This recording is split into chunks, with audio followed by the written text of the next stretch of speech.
Olá pessoal, graça e paz do Senhor Jesus seja com todos nós. Uma ótima quinta-feira para todos. Hoje é dia 7 de dezembro de 2023. Seja muito bem-vindo ao nosso devocional de hoje. E nesta quinta-feira, aqui em BH, véspera de feriado, mas amanhã, como temos muitos amigos aí que não são de Belo Horizonte, amanhã eu vou fazer o devocional normalmente, tá bom? Mas aqui em BH é véspera aí de feriado de final de semana prolongado. Nesta quinta-feira, Êxodo capítulo 6, 28 até o 7, 25, né? Dá aquela quebradinha ali de 2 versículos, mas é basicamente o capítulo 7 inteiro. Com o tema Como Yahvé ordenou. É uma expressão que eu resgatei aqui do próprio texto, que se repete 3 vezes.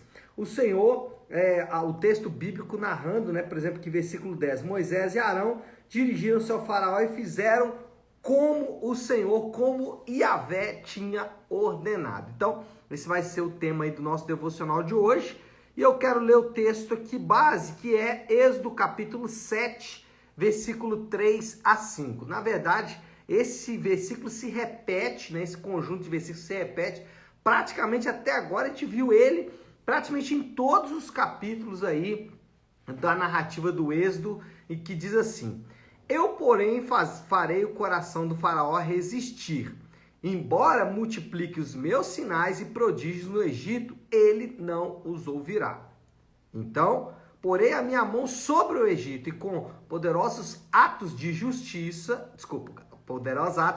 juízo, tirarei do Egito as minhas tropas, o meu povo, os israelitas. Assim, os egípcios saberão que eu sou o Senhor, quando eu estender a minha mão contra o Egito e tirar de lá os israelitas. Então, o que a gente tem aqui é um retorno ao curso inicial da história, porque a gente vai se lembrar aí que no capítulo 6, o autor ali faz um grande parêntese para falar sobre a genealogia de Moisés e Arão, e aqui ele retoma aquele ritmo inicial, que é o ritmo de tentar convencer o faraó a permitir que o povo de Israel vá adorar lá no Egito, vá sacrificar o Senhor, no Egito não, no deserto, né, gente?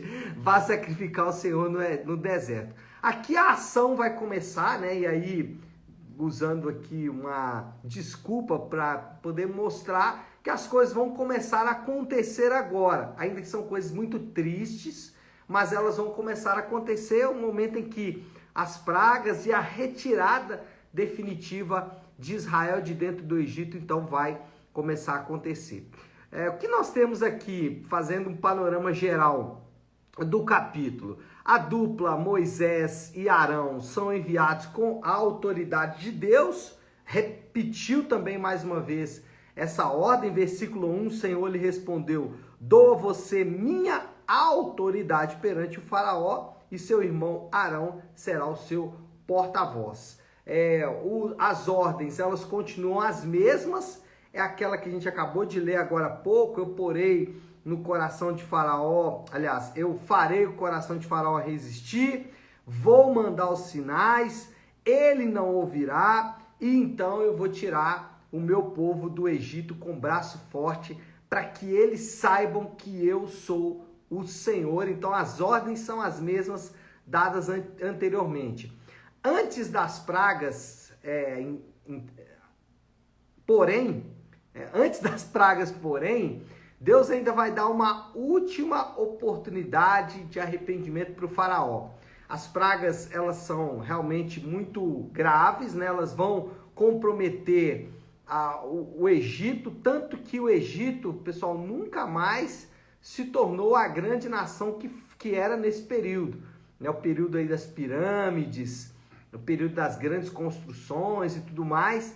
Você vê que passaram-se aí milhares e milhares de anos e o Egito não conseguiu se recuperar, exatamente porque essas pragas, elas realmente trouxeram um abalo nas estruturas da nação, a nação que naquele momento era a principal nação do mundo. Então vamos lá, qual é a oportunidade que Deus oferece? está aqui do versículo 8 ao 13, é quando a vara de Moisés, o seu cajado, se transforma então em uma serpente. Ali Deus está dando para Faraó oportunidade para ele se arrepender. Como eu disse, Moisés e Arão transformam então a vara em serpente e os feiticeiros do Egito fazem a mesma coisa, o mesmíssimo sinal, assim como Moisés e Arão, eles transformam seus cajados, as suas varas em serpente. A diferença é que um ponto importante, lá no finalzinho do relato, mostra que a vara de Arão e a vara de Moisés, ela engole a vara deles. Está ali no versículo 12. Cada um deles jogou ao chão uma vara e essas se transformaram em serpentes, mas a vara de Arão engoliu as varas deles. O coração de Faraó permanece duro e então Deus envia a primeira praga. Ou seja, mesmo depois desse sinal aqui importante, o coração de Faraó continua endurecido e aí Deus não tem outra alternativa a não ser mandar a primeira praga, que é exatamente a transformação das águas do rio Nilo em sangue. E o relato está do versículo 14 até o versículo 25. Aqui só um comentário que eu quero fazer sobre essas pragas.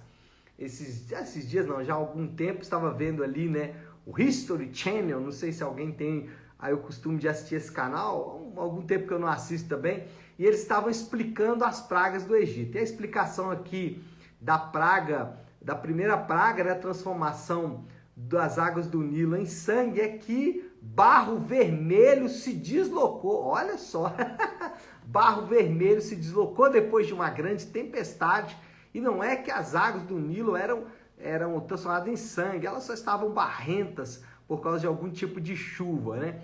Eles só esqueceram de mencionar que isso aconteceu apenas uma vez na história, depois nunca mais as águas do Nilo ficaram barrentas depois de uma tempestade, né? Não me parece que foi isso que aconteceu. As tentativas aí de explicar, né? Tem um ramo do estudo da teologia, que é o método crítico, né? Ou teologia liberal, eles tentam desfazer a veracidade dos milagres e dos sinais. Então a tentativa aqui é dizer o seguinte: o Nilo não se transformou em sangue, o que aconteceu ali foi águas barrentas. Não é isso que o texto narra. O texto fala que as águas se transformaram literalmente em sangue. Mas, por incrível que pareça, os magos e os feiticeiros, os sábios do Egito, imitaram o sinal e Faraó endureceu o seu coração. Versículo 22 mostra isso, mas os magos do Egito fizeram a mesma coisa por meio de suas ciências ocultas, por meio de ocultismo. O coração do Faraó se endureceu e ele não deu ouvidos a Moisés e Arão, como o Senhor tinha dito. Então esse aqui é um panorama geral desse capítulo 7 aí de Êxodo, e a gente pode pensar aqui em alguns motivos pelos quais esses sinais ou essa ação de Deus acontece no Egito. O capítulo 7, versículo 3 a 5, vai nos dar os motivos pelos quais toda a ação de Yahvé aconteceu no Egito. Já lemos o texto, eu vou repassar nele aqui versículo a versículo. Primeiro, o faraó endurecido vai rejeitar a mensagem de Deus. 7,3 diz: eu, porém, farei o coração de Faraó resistir e embora multiplique meus sinais e maravilhas no Egito. Então, o motivo primeiro de Deus aqui é o endurecimento do coração de Faraó. Aí você pode se perguntar, mas espera aí, o texto diz que o próprio Deus vai endurecer o coração de Faraó. É verdade. A questão aqui é a gente lembrar que o coração de Faraó não era um coração amolecido, e a ideia aqui de Deus é usar o coração duro de Faraó para cumprir os seus propósitos, para cumprir os seus desígnios. Os desígnios de Deus, já falamos, é duplo, é a salvação e ao mesmo tempo a condenação e é o que a gente é o que a gente vê nesse capítulo. Deus, então, endurecendo o coração duro de Faraó para cumprir os seus propósitos. E nesse texto, a gente vai ter, falamos ontem um pouco sobre isso, a gente vai ter aqui esse grande paradoxo que a Bíblia nos apresenta, que é a responsabilidade humana e a soberania divina.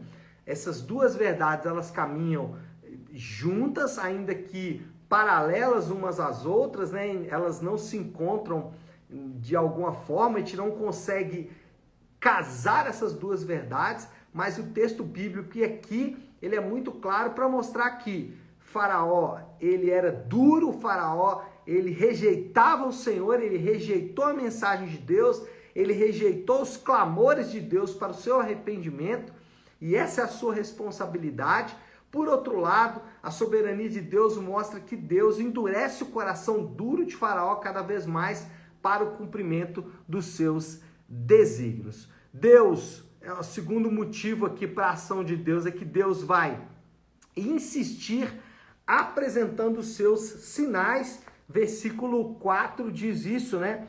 Ele não os ouvirá, então porei a minha mão sobre o Egito e com atos poderosos de juízo tirarei do Egito os meus exércitos, o meu povo, os israelitas. Então Deus vai insistir apresentando sinais tanto para o Faraó, como para o Egito, como para os israelitas. E aqui a gente já viu dois sinais. Primeiro, a transformação da vara em serpente. Segundo, a transformação das águas do Nilo em sangue. Aqui são apenas dois dos vários sinais que Deus vai dar. Esses sinais, eles servem para mostrar a evidência da autoridade divina, para mostrar que estamos diante do ser divino. Jesus, ele fez isso muitas vezes durante o seu ministério, multiplicando pães e peixes, curando todo tipo de enfermidades,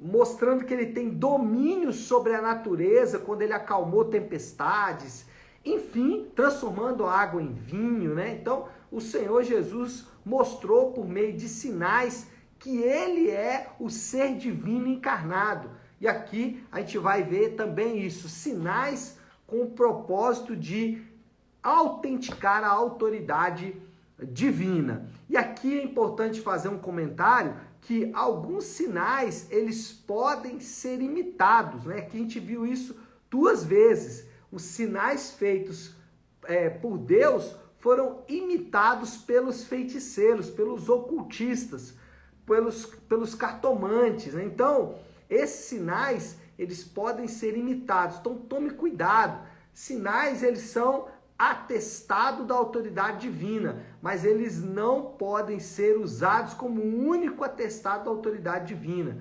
A gente já ouviu histórias aí, né, de pessoas que foram curadas usando ciências ocultas. A gente já viu histórias aí de pessoas que mesmo em ambientes que são contrários à fé cristã, declaradamente contrários à fé cristã, essas pessoas viram ali sinais miraculosos, sinais até impressionantes, e por causa disso essas pessoas acabam dando ouvidos àqueles falsos profetas ali, feiticeiros, ocultistas.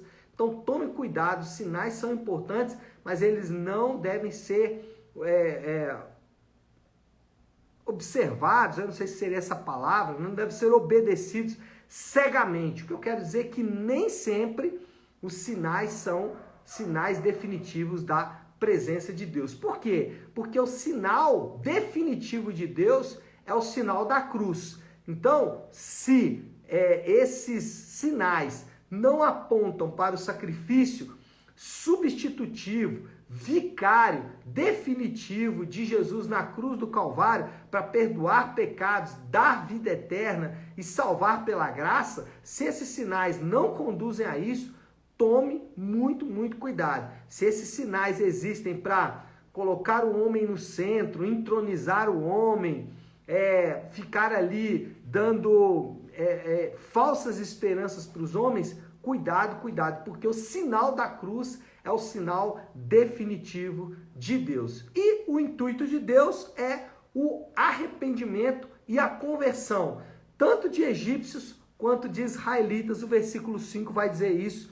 E os egípcios saberão que eu sou o Senhor quando eu estender a minha mão contra o Egito e tirar de lá os israelitas. Então, o intuito de Deus aqui é mostrar para o povo do pacto, os israelitas, que Yahvé é o Senhor, e para mostrar para os egípcios que Yahvé é o Senhor. Então Deus está ali fazendo uma grande cruzada evangelística no Egito, com o objetivo de mostrar que ele é o Senhor. E aqui a ideia é que os homens se tornem indesculpáveis diante de Deus. Todos esses sinais, eles só vão servir para mostrar para os homens que eles precisam de conversão.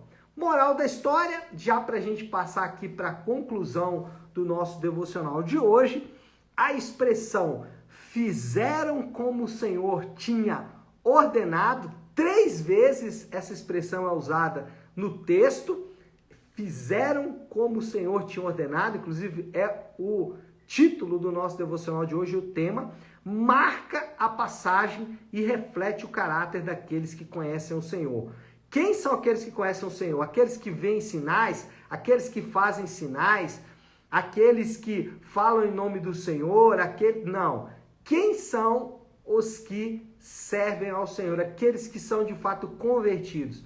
São aqueles que, por meio do seu caráter, refletem a glória de Deus. E era esse o caso aqui. Moisés e Arão, qual era a diferença deles para os feiticeiros do Egito?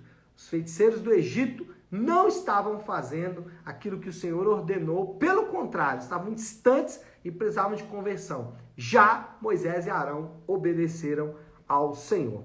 E esse é o desafio do Léo para esta quinta-feira. Se hoje ouvir a voz do Senhor, não endureça o seu coração. Essa é uma expressão usada em toda a Bíblia, mas a ênfase dada para ele lá na citação em Hebreus, e a ideia é lembrar que quando o Senhor falar por meio da sua palavra, dos seus sinais, que pode ser o nascimento do sol, né? O sol, a lua, as estrelas, elas são todos sinais da existência de Deus e do governo de Deus sobre todas as coisas, para dar um exemplo.